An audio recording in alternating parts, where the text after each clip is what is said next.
I'll call this meeting to order. The first thing we'll do is approve the minutes. We have March 17 and the May 2nd meeting. I'm sure everybody's had a chance to look them over. Does anybody have any additions or corrections? Seeing none, they'll stand as approved if nobody has an objection. Public comment. Is there anybody from the public here who'd like to stand and say anything during public comment? Going once, going twice? All right. Going 3 times? All right. We're going to do a public hearing here for the Joan Ellis property, town of Rush River. And I'll open this hearing now, and we'll ask for a staff report. Hi, John.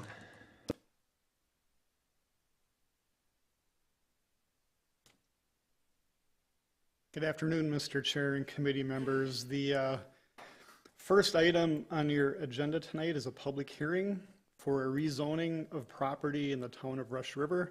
The property is owned by Joan Ellis off of 30th Avenue. The property in size is 40 acres. The applicant is seeking a rezoning from the Ag 1 zoning district to the Ag 2 zoning district. The primary difference between the two is that the Ag 1 allows 1 dwelling unit per 40 acres of density, and the applicant has an existing house on the 40 acres. She is seeking a rezone to an Ag 2 district, which does allow 2 dwelling units per 40 acres on the property.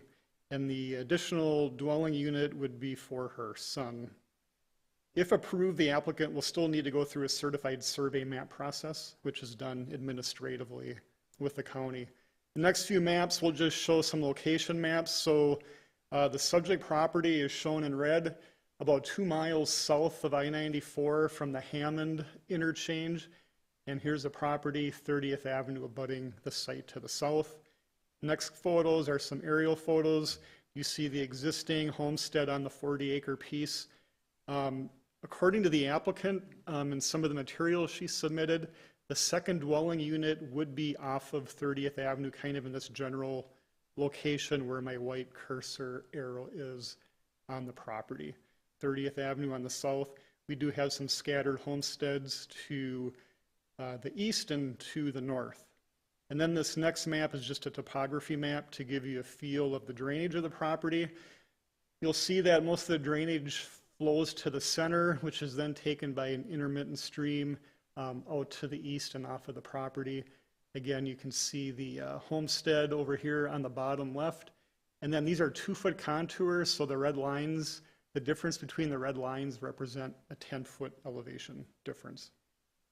Next, we'll just go through a couple quick slides and talk about some of the general features of the property. Again, the current property is zoned Ag 1, that's in green. The existing zoning classification is also on the properties to the west and the northwest. You'll see some cream colored in here, which is the R1 district, and the R1 district allows 1 dwelling unit per 10 acres of density. Most of the site is cropped, and you saw that in the aerial photos. The northeastern 2/3 is cropped, and then again the homestead's on the bottom left-hand corner. Next, we take a look at the comprehensive plans. Under state statute in Wisconsin, a rezoning request must be consistent with the comprehensive plan. And think of the comprehensive plan as a guiding document. That's kind of the vision for the town for the future. As part of the plan document, there are future land use maps included that kind of give the direction to residents about what the town is thinking for future land use. And according to the Town of Rush River Comprehensive Plan, the current property is guided for agriculture. You see the subject parcel circled in purple on the map. Comprehensive plan language also states that elements of the plan will serve to protect the agricultural and forest integrity of the town and place limits on residential development. To that end, the town of Rush River participates in the Wisconsin Working Lands Program, which does support ag zoning, whether it's Ag 1 or Ag 2, and these districts have been certified by the state to support ag preservation and limiting residential development. The important thing too in Rush River is properties in the Ag 1 and Ag 2 district are eligible for income tax credits under the state preservation plan program. The town continues to support this initiative. So based on the town plan, it does appear that the request would be consistent with their comprehensive plan. Next, we take a look at the county's comprehensive plan, and again, the subject property is circled in blue. And according to county documentation and land use maps, future land use maps, the property is guided for agriculture. And we come right out in our plan and state that the preferred housing unit density in this area can be either 1 unit per 20 acres, which is the Ag 2, or 1 unit per 40 acres, which is the Ag 1. Zoning districts support property owner participation in the Working Lands Initiative, similar to the township policy, and is consistent with the county farmland preservation plan. Next, we'll just take a quick look at some natural resources. On this site, we do not have any wildlife sensitive areas or scenic areas. We do have an environmental corridor designation on this parcel, and they seem to correlate with the scattered water features in the area, the ponds and streams, and the wooded areas in the vicinity. Again, you'll see the 2 intermittent streams shown on this map that generally flow from northwest to southeast. Land use map, we just indicate soils that are limited or limiting for septic tank development, which corresponds to the area that's currently cropped. We do not have any shoreland areas adjacent to lakes. We do not have any floodplains on this parcel or any closed depressions. And again, the land use map here just shows the property being used for productive farmland that you see in the green hatch. Areas of sand and gravel deposits that kind of follow the intermittent stream off of the property. And then you'll notice way in the southeast or southwest portion of the property, there are some shades that represent some steep slopes. And so when the applicant comes in for a certified survey map to create the additional parcel, they will need to comply with our Chapter 13 land division that does have some limitations on development in slope areas. And again, that's regulated through the administrative process. With all rezoning applications, we do ask the town for their recommendations.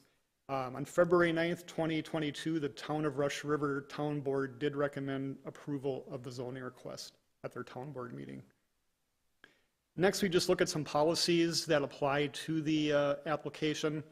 Under the comprehensive plan of the county, it talks about providing a balance of land use types throughout the county, minimizing adverse impacts to natural resources, guiding rural development to locations that will not convert productive ag land. And again, you've seen on the maps, the proposed second site would not interfere with any current farming or cropland activities.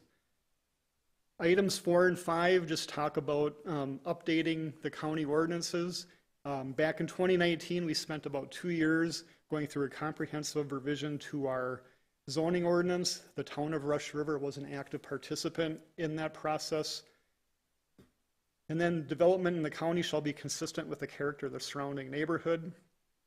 And again, looking at the aerial photo of the property, you can see that there is some existing scattered agricultural density development. This would not be inconsistent with that land use pattern. The development of the property shall comply with Chapter 12, our sanitary sewer provisions, which the applicant will need to secure. Chapter 13, land division approval when they submit the certified survey map. And then we do have a zoning ordinance that regulates lot sizes and setbacks. So tonight, the committee shall only recommend approval for the rezoning subject to the following provisions: consistency with the comprehensive plan of the county, the natural resource management plan, and the zoning ordinance. Another criteria is that the town shall not disapprove the rezoning request. The rezoning is consistent with surrounding zoning districts, does not result in spot zoning, and that the use is consistent with surrounding land uses. So tonight, the committee has 3 options. You can recommend approval of the zoning amendment to the full county board. You can recommend disapproval or table the zoning amendment for additional information if the committee deems necessary. After staff review of the request, we would recommend approval of the zoning change from Ag 1 to Ag 2 Based on the technical review findings, 1 through 8 that we just talked about, and the fact that the rezoning is consistent with the county comprehensive plan, natural resource management plan. The request is also consistent with the future land use maps of both the town and the county. That the town board of Rush River has recommended approval, and that the proposed use is consistent with and comply with standards in Chapter 15 zoning. So that concludes the brief staff summary, and if you have any questions, I'd be happy to answer those. Does the committee have any questions? That was really good, really complete. Thank you, John. At this time, I'd ask, does anybody from the public have anything to say in support of this rezoning? Does anybody from the public have anything to say against this rezoning? Seeing none, I will close this public hearing, and we'll move on to business item number 1, which is amending the comprehensive zoning ordinance for this rezoning. And we'll start with a motion. Does anybody have a motion? So I'd make a motion amending the comprehensive zoning ordinance in section 15 for township 28 north, range 17 west, in the town of Rush River for rezoning of 40 acres from Ag 1 agricultural to Ag 2 agricultural zoning district. Good. Do we have a second? Jerry Van Summeren, seconds. Do we have discussion? Anybody have a thought they'd like to share? Question? Seeing none, we'll put her to a vote. All in favor say aye. Aye. Aye. Any opposed? Passes unanimously. Thank you very much. Thank you. Thanks for coming. All right, the second business item, Town of Troy rezoning, 35 acres. And John will give us a staff report.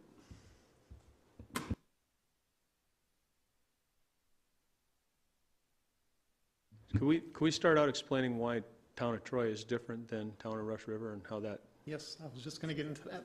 So for the benefit of the new members, our next agenda item, or actually our next 2 agenda items pertain to the Town of Troy. And the Town of Troy currently has their own zoning ordinance. So in St. Croix County, we have 21 towns in total. 17 are under county zoning and 4 are under their own zoning. Troy is one of those 4. Under Wisconsin statute 6062, subtitle 3, even though a town still has their own zoning autonomy and authority, the county still needs to approve all amendments and changes to those individual towns. So we, as a county committee, do not hold the public hearing at this level. The town has already gone through their public hearing process. The process with the county is simply to ratify what the town has done, and if there's any concerns that the county would have, this would be the time that we would bring it up. So when we get these requests from the towns on their own zoning, staff will review these items and then make a brief presentation to the committee along with a recommendation. So with that being said, the subject property tonight is, well, first of all, there's 2 requests. The first one is a rezoning of property, and then the second one would be a text amendment. So I'm going to deal with these individually. So the first request is the rezoning of property at the intersection of Glover Road and State Highway 35. It's 35 acres, and the town has approved the applicant's request to go from exclusive ag district to commercial general retail service. And so what we as staff look at is consistency with the comprehensive plans that we just talked about in the prior application with Rush River. And then we just also verify that the town has gone through the proper notification and public hearing requirements. So in your packet, you have a lot of information on this. There's copies of the minutes, copies of the motion, the public hearing notices. We just want to make sure that that's all covered and verified in our packet. So we'll scroll down to the location map, and again, this is in the town of Troy. You see I-94 on the north, Highway 35 running south to River Falls, and again, the subject property is at the southwest quadrant of Glover Road and Highway 35. And we'll kind of provide you a larger scale map here of the request. And so this is the town of Troy zoning map.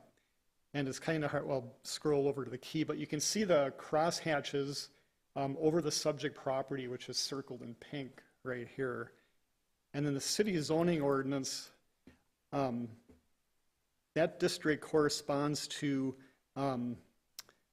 category where properties and lands are eligible for commercial rezoning, which is what the LECR means. So not only does the town acknowledge it on their zoning map, but their future land use plan map for this property does guide it for future commercial. So the action that the town took is consistent with their town comprehensive plan. So we did prepare a resolution for the committee to consider. Staff does recommend approval. After review of the documentation provided, we believe it's consistent with the intent of state statute and would recommend approval. We do have representatives from the town of Troy here in case there are any questions, and that would conclude the staff summary for phase 1 of the request. Do we have any questions?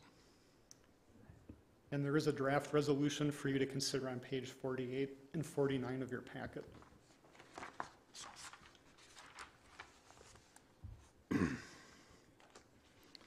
I'm curious about how the traffic flows in.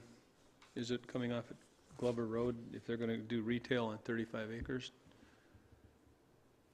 It's just a curiosity. It has nothing to do, and we have nothing to say about it. I'm just curious. Good evening, Matt Heeb with ACA Engineering in Hudson, representing the applicant. So we are intending to bring a frontage road off of Glover Road. It's all been worked through. The DOT has kind of a plan of their future interchanges, and there's a future ramp and interchange. So we've been working with the DOT and the township, and it's actually a road that'll eventually run from Glover all the way down to Radio Road. You satisfied my curiosity. Thank you very much. All right. We need a motion before we can have any more conversation. I've taken it out of order. John, what do you have? Or did you have one more thing to say regarding this? Okay. So we need a motion, and then we can continue our conversation.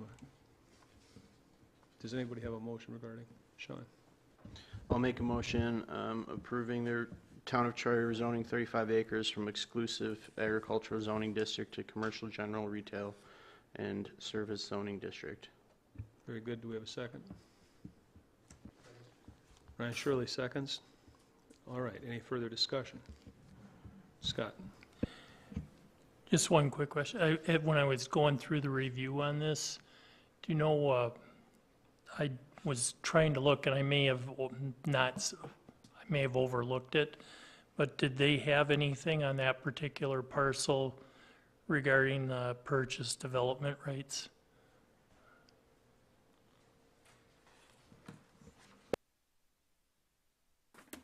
So two things relative to the development rights. Town of Troy's ordinance is very different for residential versus commercial development rights. Their development rights for commercial are based on impervious surface.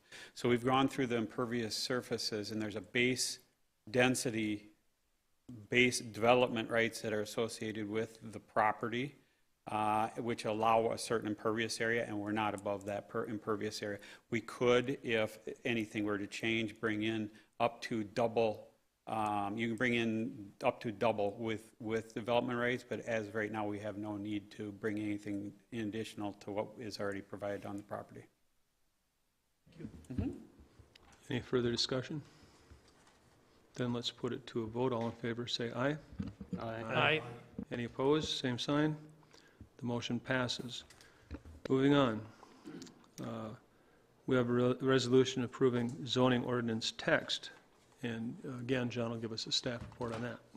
So part 2 of the Troy amendment approvals deal with 2 different zoning text amendments.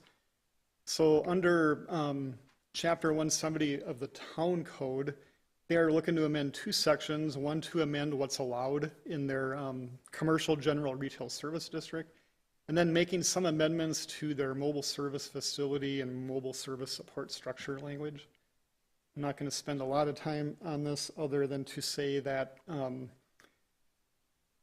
the proposed changes to the zoning text, you can see the table here. This is the town's land use table as far as their permitted use section of their zoning code. So as you can see, the 2 changes in red that they're making would be adding 2 uses that would be allowed in their general retail and service district, which is the property you just rezoned or endorsed. The 2 new uses they would be adding would be adult living and learning facilities right here, and then condominium garages. And what the town has approved is that they would be a special PUD approval process as part of that. And then further down, they did modify some language that would allow the Plan Commission to review and make a recommendation to the PUD approval. So again, the first change is the change in land uses. And then the second series of changes would be relative to their mobile phone towers. And some of this is administrative, and then some of these is establishing that Class 1 co-locations, which are a little bit more impactful. A Class 1 co-location is when a phone company adds something to an existing tower, whether they make it taller or an appurtenance to that. So a Class 1, the town would require a conditional use permit. A Class 2 location, co-location is not as intensive as a Class 1. It would be a Class 2 would be a permitted use, and so they're differentiating between that. And then they would have some different application processes for Class 2, since it would be more of an administrative process and a building permit application. Again, a Class 1 would be a conditional use permit, which is a public hearing, so it's a little bit more formal and open to the public. Somewhat similar to what the county did to our zoning code about 3 years ago. We also modified our tower language to comply with state statute, which is what the town is doing here. So that's the summary. In your packet, the language that was changed was stricken if deleted and then added with underlines. So we'd be happy to answer any questions if you have any. But that summarizes the changes. Okay, that's very good, John. I'll accept a motion at this time. Or does anybody have any questions for John? No, okay, then we'd need a motion to continue our, I'd make a motion to approve the resolution approving zoning ordinance text amendments to the Town of Troy zoning ordinance chapter 170K in the commercial district and 170T for antennas, mobile service facilities, and mobile service support structures. very good. Do we have a second? Jerry Van Summeren will second. And do we have any further discussion? No. Very good. All in favor say aye. Aye. Any opposed, same sign. The motion passes. Moving on. Thank you very much, John. Thank you. Excellent work. Thank you. Thank you, gentlemen. Moving on, resolution approving grant applications for the Snowmobile Trails AIDS program. This is a fun one, and Ellen will take over.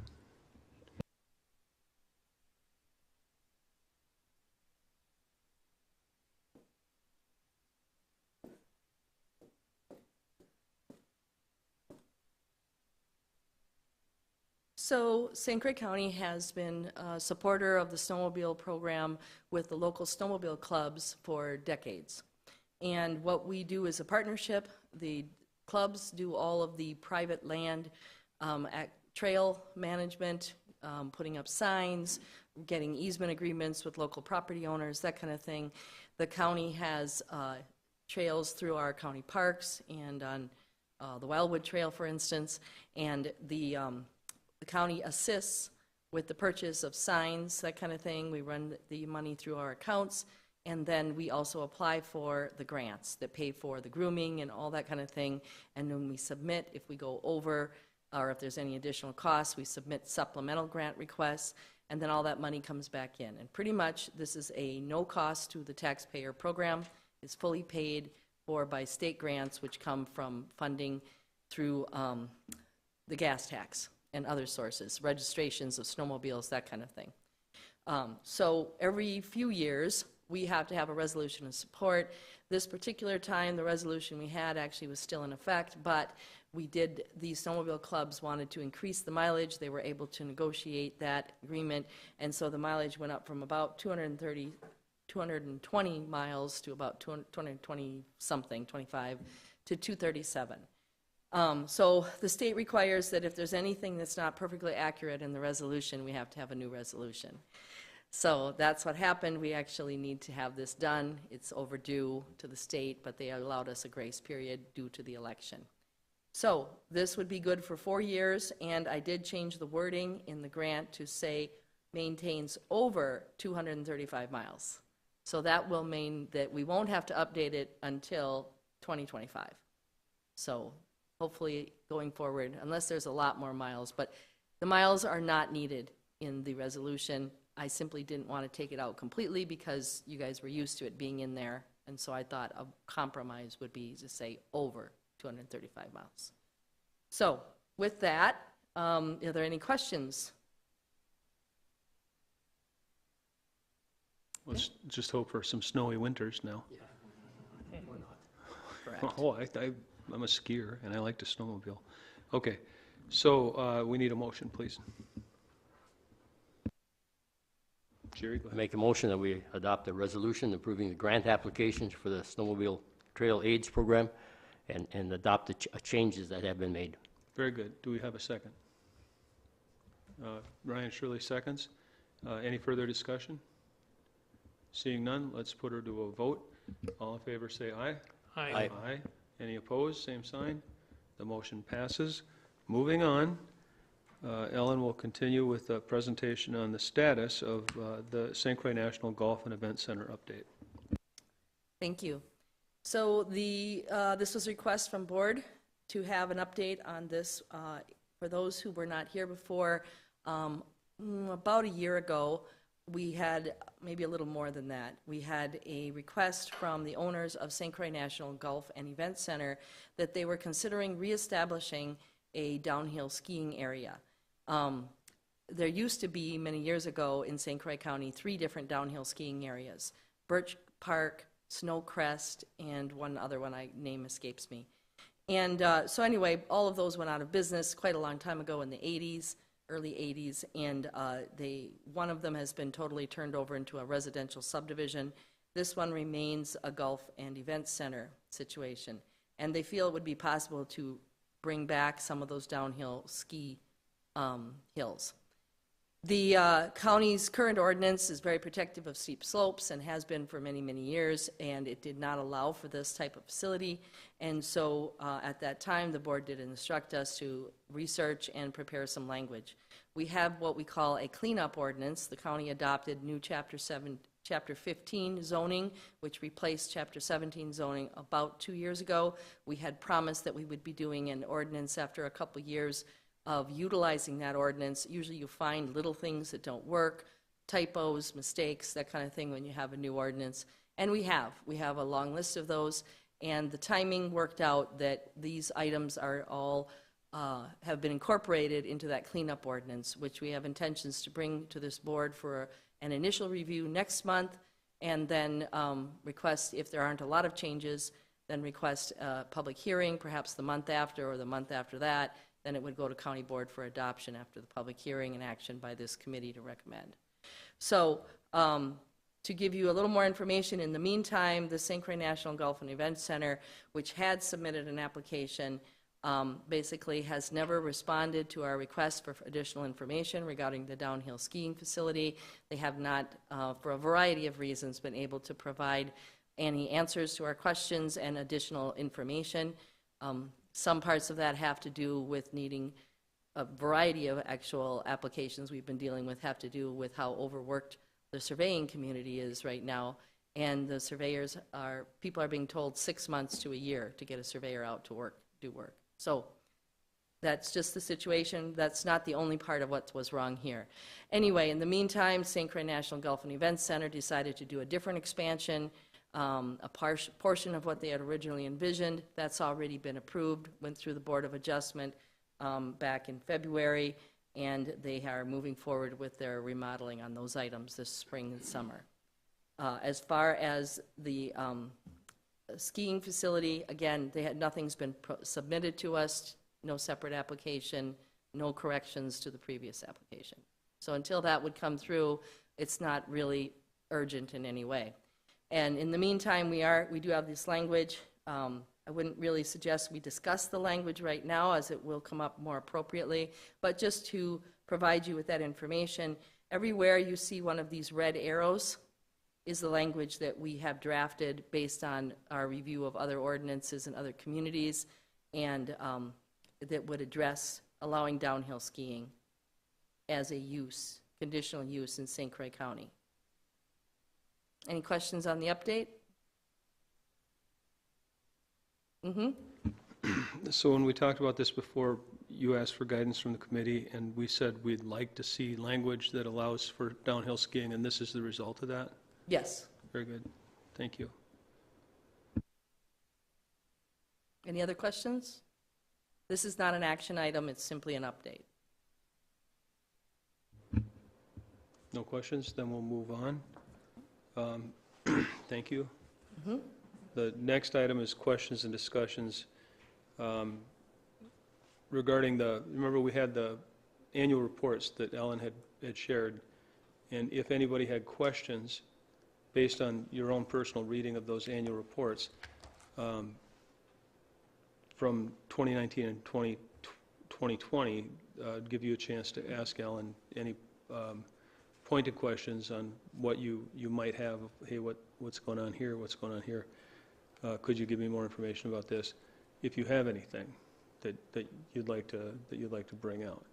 And I also have two of my department managers here who you met before, Dennis Merkel, our Parks Administrator, and Tim Stieber, our Resource Management Administrator, who are available tonight to answer any questions. If there are any follow-up questions, I would suggest we document them for Register of Deeds or UW Extension and ask them to get back to you in writing with an email or something.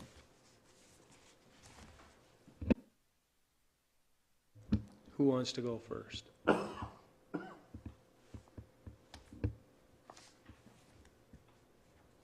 I'll go first. Okay. Okay. This concerns the Healthier Together Park Pass. There's a park pass that gets put in the backpack program when the kids get their backpacks in the backpack program. They get one of the things they get is a park pass that's just for that. I'm wondering if you've gotten any feedback on that, and have you seen any discernible usage of those people actually coming to the parks?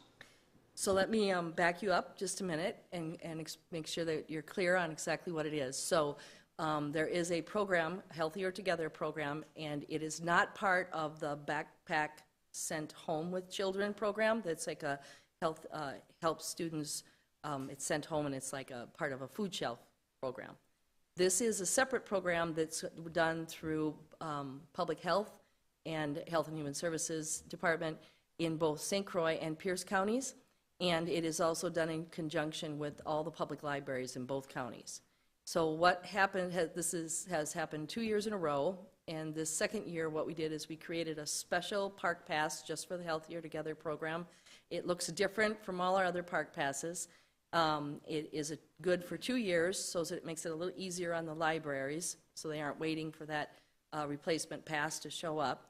And we gave them out free to the backpack program in St. Croix County, and there are 2 backpacks at each library. And the way it is, it works just like a book. You families can go and check that backpack out. It has activities to do with your children. It has educational materials in it, and talks about things like fishing and stuff, what you might need to do if you wanted to try fishing. It doesn't actually do that because there are more equipment than would fit in a backpack, including possibly worms or something. But anyway, it then provides them with the opportunity to go to parks, and it's targeted to anyone not just a portion of economic support, but just anyone who doesn't have the ability to get into our county parks. And like I said, there are 2 backpacks at every library in the county. And they will have the pass for both St. Croix and Pierce County in there, so if they're on the border, they can go there. We did talk to the libraries and to the Healthier Together Committee after the first year, and they said it was used very heavily, and so we asked for 2 changes, and we changed our pass specifically. One of the changes was that our staff would now be able to recognize, because it's a very distinctive, different pass with a bright yellow color picture on it. And so our staff are asked to mark down every time those passes come in at our parks, so we can get a number on how often it's used. And we also ask the library to track, all the libraries to track and put a checkout stamp on the back, because of course it doesn't really matter if they come to one of our parks, they might go to those Pierce County parks, but what's important is that it's getting used, as you asked. So the libraries are cooperating with us and going to give us statistics next year.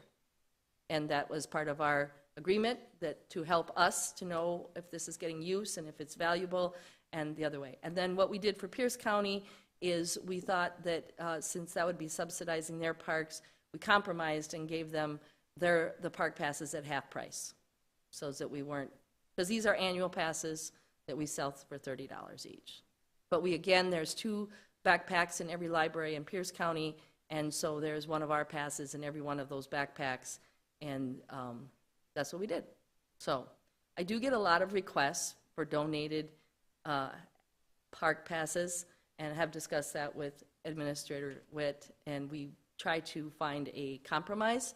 People want them for prizes a lot of times, and so I usually refuse the park passes as prizes for raffles and various things. Instead, we try to do something that we feel is a little more positive and give a free hour of watercraft rental. Because you can get to any of our parks for only $10 a day, and then you can even move between the parks for that day. So the objective there is to have a small cost, but then have something fun that they can do. Any other questions on that? Oh, thanks. Thank you. Do you guys have any questions? Go ahead. Scott always does. That's all right. It's just some things I think it'd be good for us to kind of know what's going on. Yeah. I guess the first one is on the camping and the use of Glen Hills. How have you, do we have anything, or do you have any ideas on what the proposed, as far as reservations going out and stuff, does it look like it's going to be a pretty full year this year? Yes, it's looking very, very good. For instance, our first new camper cabin, we finally got it online, and last year it was booked almost every single day in August as soon as it went online, and every day in September, tapered off then in October to just every weekend. That camper cabin is, for this summer, 3 weeks ago, it was booked every weekend except 2. And that was before we officially opened May 1st, so as an example. And those last 2, I'm pretty sure, are probably already booked by now. Is it booked every single day? Not yet, but people are mostly focused on weekends. And that goes all the way from May to September, and then we will have it available further into the season. We did try a few things. With it's brand new, we weren't able to promote it perhaps as much as we want to, and we had a particularly cold winter. But we did offer the cabin for hunters who might, because Glen Hills is open to hunting, and so we tried to see if we could get some hunters interested in renting it. I don't believe we had anyone who took us up on it. And we also thought through Christmas it might be kind of fun. People might want to come out and do a day of cross-country skiing or something during the holidays. And we didn't get, I don't believe, any takers on that either. But we still think it's early. We're probably going to try it one more year, and then after that, if it doesn't work. The cabins do not have any running water, so it's very low cost for us. We already informed people, and that might have been one of the factors. But how long we keep our running water open and our flush toilets and showers working. So we thought maybe hunters would be more interested, because usually they seem to like not to do too much cleanup. So that was one factor, I'm sure, but our buildings are not designed to be open over the cold winter months. They could be open during November for a kind of a mild November, but much beyond that, maybe early December if we had a mild December, but that's all. But anyway, we are looking at options, but for the most part, and also our general campground, again, last year we were within $1,000. I actually think my staff would disagree with Ken that we came in as high as the COVID year, and actually over. Depends on how you look at the numbers. And we'll see what the auditors say at the end of after the month. Then we'll know who's right. But at any rate, yes, we set 2 record years, highest revenues ever, and the camping is a huge part of that, but also Glen Homestead Park is huge too. This year, and it's happened to us off and on, for instance, Troy Beach, St. Croix River is very high. It probably will not be open for Memorial Weekend. We have had years where Troy Beach didn't even open for 4th of July. The water was so high. So it does happen, but actually we haven't seen that where it hurt our revenues. It's not that Troy doesn't get a lot of use. It does. It's just that the other parks are still, people just go to the other parks instead. It's very, very popular. Very, very well liked. So does that kind of answer your questions? We do expect, and I believe that our reservations are on track to have another record year at Glen Hills. As far as for knowing that it's looking like another record year, is staffing and everything going to be okay for management of the park system? We believe it will be. We've had some struggles off and on getting seasonals. We've done a lot of things to try to come up with ways to attract more seasonals. It is challenging. We have more parks that are online now and facilities and activities, and we have asked for 2 years in a row for another park staff person full-time. Have not been successful, but at the same time, we have expanded some of our seasonals to take up the slack during the busy months, and we've been very blessed that Administrator Witt and the board have given us some additional funding for seasonals 2 years in a row. So appreciate that very, very much. Sorry, keep hammering you with questions here, but That's all right. what have you seen coming up so far for the year on development applications for the county? That is, well, we're busy, very, very busy, and that's an area where we are struggling to keep staff, just be honest. We have someone we hired, and he's been here 2 months, and someone called him up from a previous application where he wasn't hired and said they liked the first person they hired so much, and he was the second choice, and they made him an offer he literally could not refuse. It was so good. And so he's leaving us the end of this month. And he was here 2.5 months. We had someone else we promoted. He was promoted last year, and for 6 months he was in hadn't even completed his probation on it, and he got an offer he couldn't refuse and left us. One is going to Woodbury, the other one went to Lake Elmo. We keep having turnover. I just made an offer today for a position where we did another promotion internally. We are just really struggling to keep people in the land division of our department, and we are seeing a lot of activity. We don't have a lot of majors lately, but we've had a couple. That is very cyclical, as you are well aware. What tends to happen is we get a bunch of majors, a lot of lots, and then they're busy building on them. The developers don't bring in so many majors. We get a lot more CSMs, which are usually the smaller homeowners just wanting to do 2, 3, or 4 lots, but the majors tends to go up, down, simply because there still is a lot. I mean, I think I have the actual numbers actually with me. The numbers of open lots in the county are still really high. So it's not a lack of availability at all. It's just there's a lot going on, and we have repeatedly heard that the surveyors, getting a surveyor out is extremely challenging right now. So that is probably the only thing slowing it down. In case you didn't know, last year we did, the last 2 years, we were well over 400 sanitaries, and that's just the rural ones, so that's rural development only, that's not urban development. And 2 years ago, it was 399, 405, 410, and then last year, I think we hit more like 435. We don't have the official numbers, but we'll have them soon. So it's definitely climbing and staying high, despite COVID, so. Oh, Might tie us right into that last question I asked, and then I'll come back to you. Yeah, so Mike, I just wanted to tie into that, and then we'll come back to Scott. So the time that it takes to issue permits, I'd written this question down.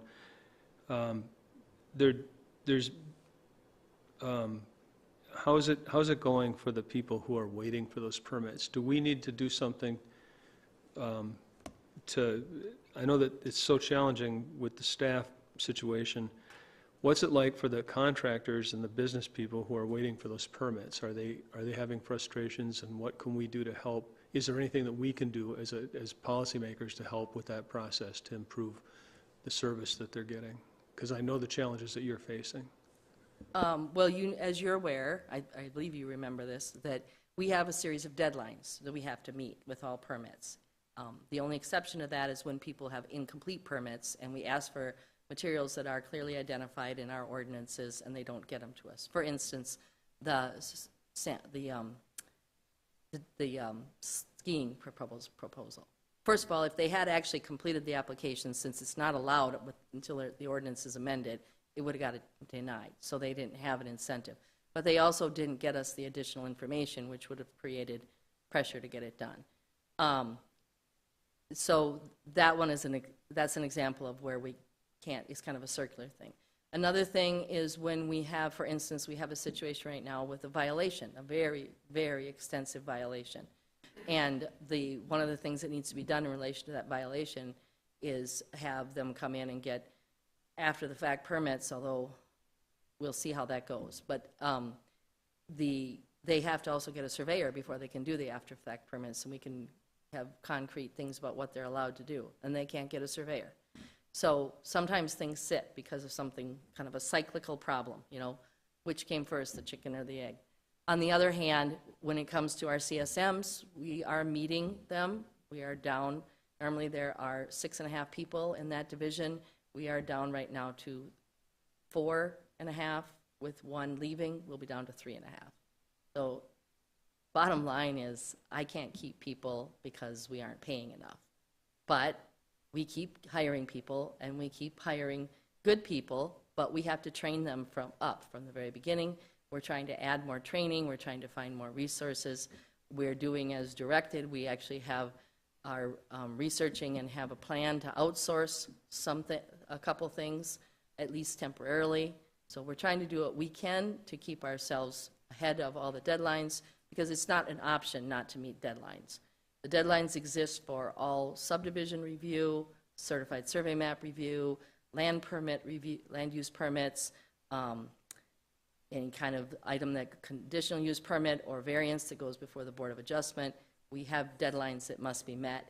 All of our sanitaries, we have deadlines that we must meet in terms of inspection and issuing permits. So the only thing that we don't have hard, fast deadlines on is enforcement, which is what we get the most complaints about from the towns, but we don't have enough people to do that right now. So does that answer your question? It answers my question. Does anybody else? Ryan, you have a thought on that? Go ahead. Yeah. You mentioned earlier about that you were down a few staff in the one division, department-wide. How many staff are you down? We have offers out and people coming in, but we have a total of 6 open positions out of 30, and we have offers that someone's accepted on 2 of them, but they haven't started yet. And I guess in my personal opinion, what we're able to pay now, and I respect exactly where the county board's coming from about keeping costs down and that kind of thing, but the market around us is rising. and they can leave and go to Minnesota for more money. So for us, we are not getting people who have as much experience as we like in exactly the field that we're in. We're not talking about people, we don't hire anybody who comes to us who's hardly ever been doing administration and enforcement of land use ordinances, for the most part. Our one exception was the gentleman who just stayed here 2 months, and he hasn't left yet, and he's doing everything he can to help us out. He even felt really bad, and so he gave us 3 weeks' notice, and he's doing a fantastic job of trying to help us transition and get things done before he leaves, but he's leaving, so. All good people. Really happy for them. Can't be anything else. Scott, you had more questions. Yeah, That's sorry. okay.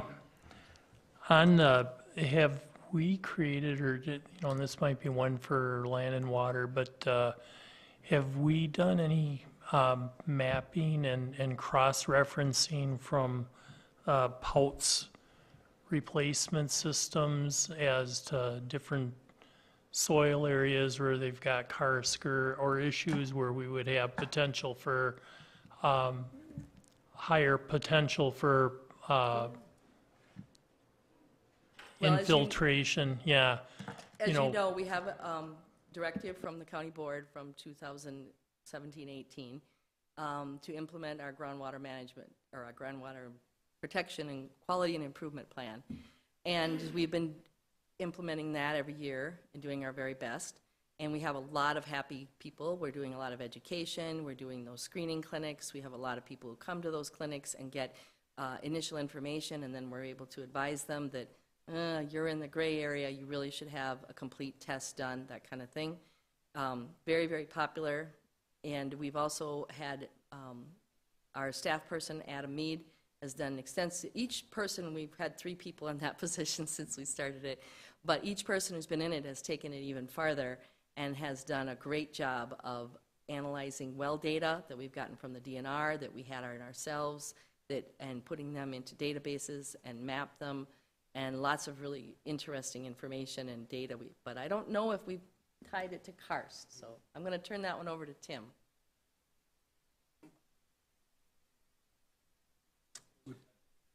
Resource Management Administrator. Yeah. What we have done, we've done a lot of work with the well monitoring that we have done, that we've looked at this specific well a couple of times, so we have a really good feel for it. And what we've done with all of those wells, several hundred of these wells, we've looked at the density of pouts around that well. And the results in several of these different grids that we have indicate that there's not a positive relationship between pouts density and the increase in nitrates. It's basically the other way. As you get more pouts, you have less concentrated nitrate. And the reverse is true for agricultural. As you go from 25 to 50% to 75% agriculture within a half mile or a mile, the nitrates go the other direction, they go up. We've been doing some work with karst. It's been very difficult and has not fit the kind of models that we have tried to work with. So that's what we have not done. Each one that goes in, though, does get inspected for those features, I believe, when they actually install them. But that's, as far as the overall mapping, I don't know. I think we've done that. Tim, I'm getting away from the annual report, which is a subject that we're Yeah. talking about, but hadn't we been doing some work with USGS in terms of the recharge table and the karst and Yeah. is that We have something done, we've done some work on it, but it has not, the USGS model just does not fit the karst underneath business. It really works great if you've got uniform subsoils, you know. Then the USGS, we've done quite a bit work with that. But with karst, it can radically change that. So, yeah. Are you guys familiar with the word karst is and how that works, the topography? Could you just give us a primer on that real quick? Basically, we have, for a bedrock or subsoil, in a lot of areas of the county, we have fractured limestone. So water, will normally just infiltrate down, but once it hits this karst, there's large channels and it can take off in odd directions.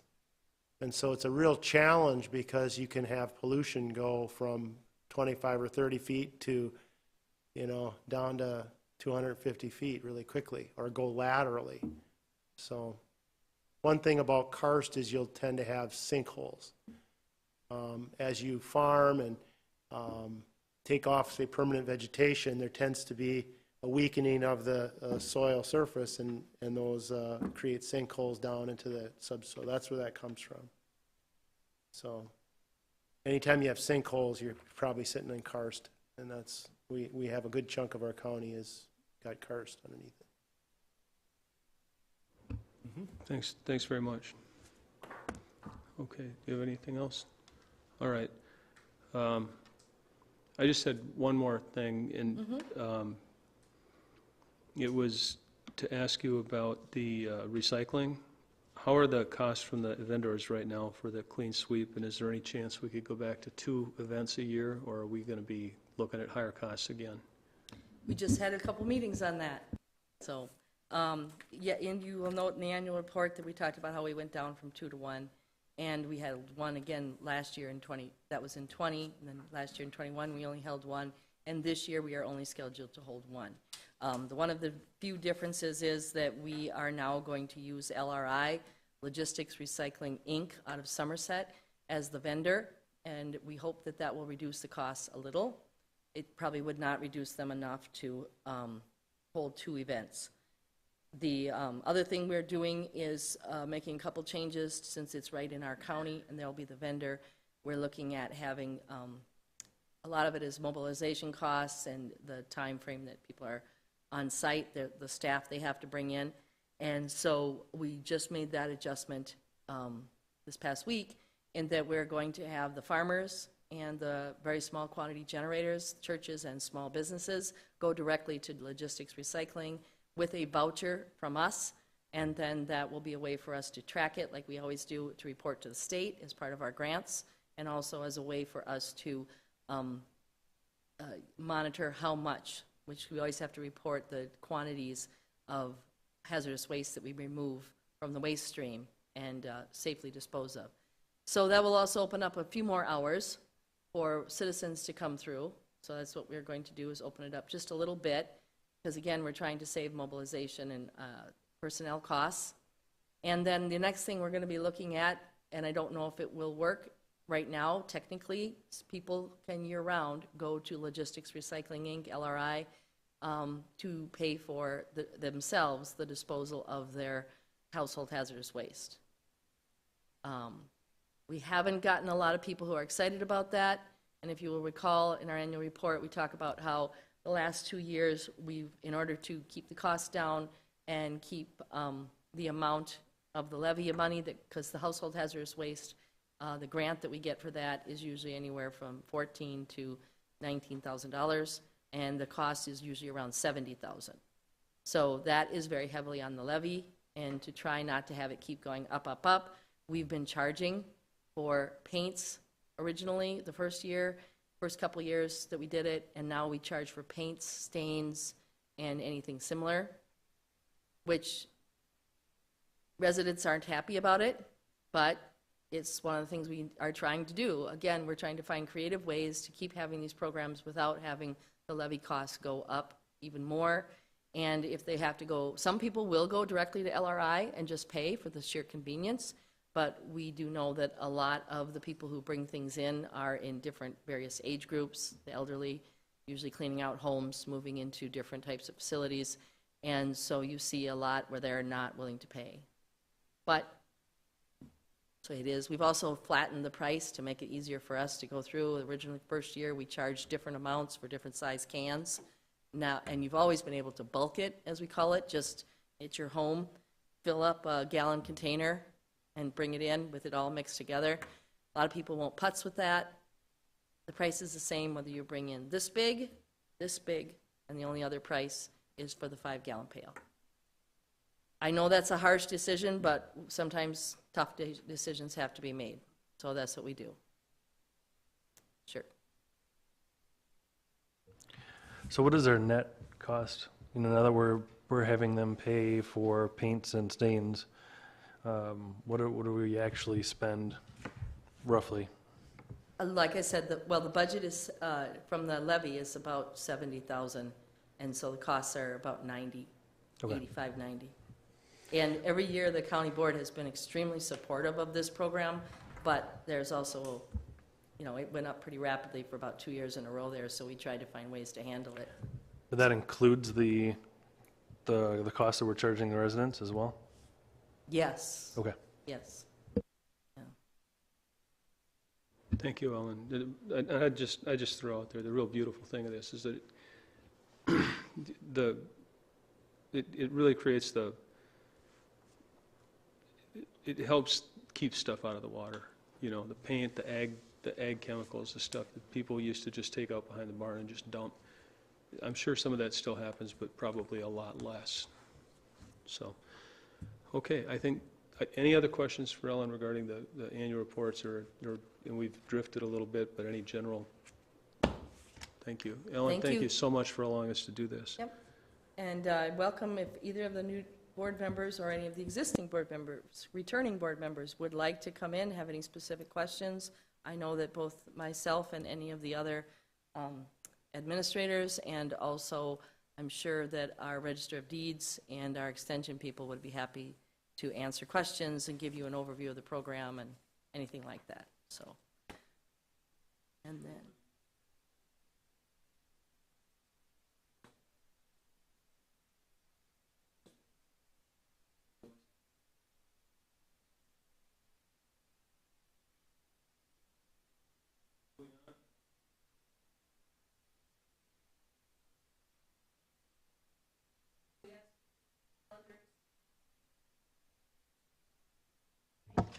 We ask you to mark your calendars and consider attending this. It is a conservation tour.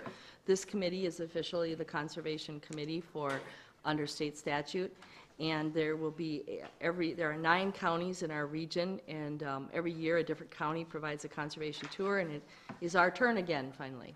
So this will be a tour leaving out of Baldwin, and the bus stops are identified on the back side, put together by our staff. With a lunch stop at, I believe it's not going to be at this exact location. I think it's going to be there, but we're going to probably bring in. Outside food, because they couldn't do the food. A supply chain problem or something. So we really encourage any of you to come. Please consider doing so as the Conservation Committee. And if you would, we would be happy to cover the cost of your registration. I'm sorry, I'm reading the thing. This looks like a really good tour. I know Tammy did this quarry tour several years ago. I unfortunately had something that I had to do that day, and I got so many comments from so many people, why weren't you there? That was so great. But if you have questions about cars, she goes down the layers of the quarry and points out where you can see the fractured stone, and I'm not going to miss this. So, any other announcements and correspondence?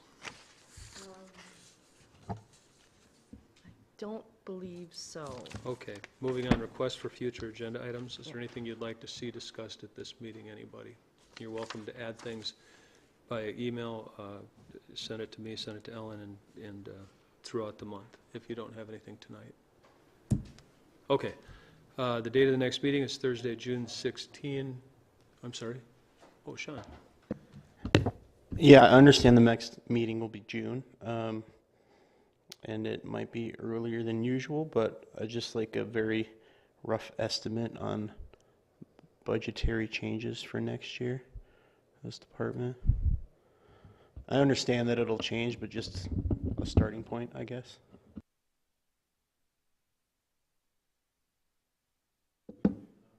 Yeah.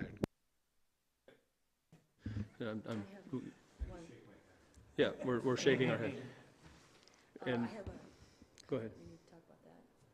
Yeah, the date of the next meeting is Thursday, June 16. Are we thinking we want to talk about that? We actually need to talk about the July meeting. We need to know now, because we do public hearing notices and that kind of thing. So the July meeting would be, I don't have it in front of me, sorry. calendar out quick. The July meeting conflicts with a variety of things. For one thing, the county's annual employee picnic and the county fair, and something else, too. So, 21st. yep, so there's a variety of things it conflicts with, and we wanted to talk to you about perhaps moving that. To the 28th. Well, that's the discussion, is what? The 28th would also happens to be our Board of Adjustment, and as you know, having both those meetings in the same day is very challenging for staff, so. And the 20th is HHS? What? No, because that's not the same day, it's the 21st. Yes, the HHS is, The will meeting's be on the the 20th. 21st. HHS is the 20th. I have another conflict on that day. 26th, I'm sorry, what? the 26th? Or that's similar problem, never mind. Oh, no, maybe not. What's going on the 26th? I'm just checking here. Gotta get the Maybe, whole thing maybe up. nothing. Is it gonna give you enough notification time? It would be the same. We would be doing the exact same notification. It would be published the 7th and the 14th. Having it earlier sometimes is a problem because it has to be a full 7 days before the committee meeting. So like, for instance, we couldn't have it on the 20th because that wouldn't be a full 7 days before the 14th. What did we do last year? I think you canceled the meeting because we forgot to talk about it far enough ahead. What do we have for agenda items? We don't know yet. We don't know yet, no. So We'll the, talk about the 26th tentatively, and then if we can cancel, we will. yeah, I don't know if we could even have access to a county boardroom or anything like that. I haven't, it just came up, Julie remembered to tell me shortly before we came down here. To be Today. determined. We'll Okay. just know that it's in flux, and we'll send out a memo double checking with Okay. everybody before we change the date, but tentatively, right now, we're eyeballing the 26th. Yeah, as long as it's at 5 o'clock on a weekday and isn't scheduled over another meeting, I should be able to make it. Okay. Thank you. Is that good? Yeah, that would be fine. Yeah, do we have a conflict? Ryan? Previous week, I was gonna have to drive all the way down here from the middle of nowhere. No, we can't actually do earlier the previous week because the publication date is a Thursday and it has to be 7 days before the publication, the meeting. We're looking at the Yeah. following week. We're looking at the 26th, Yeah. so, okay. Anything else? I can't say anything else. The date of the next meeting is the only conversation we have. Right now, the next order of business is to adjourn the meeting. Oh, Ryan? Just wanted to comment on the July meeting. I would really suggest that we not, we try to find a date that works and not cancel with all the budget stuff that's coming up, so. Okay. If possible. And here, let me explain real quick, and I know that we're getting, well, it's still within the agenda. Running a meeting is expensive, bringing in staff, and so generally, if there's no real important business items, it happens probably once, sometimes twice, rarely twice, but once a year or so. If there's a very limited agenda, we will cancel the meeting just because it's not, I prefer not to spend the money on the staff to have a meeting, so. And we can have a conversation about that by phone sometime, just to talk about that. Anyway, I think I'll adjourn the meeting, and thank you all for coming. It's been a good meeting. Appreciate your time.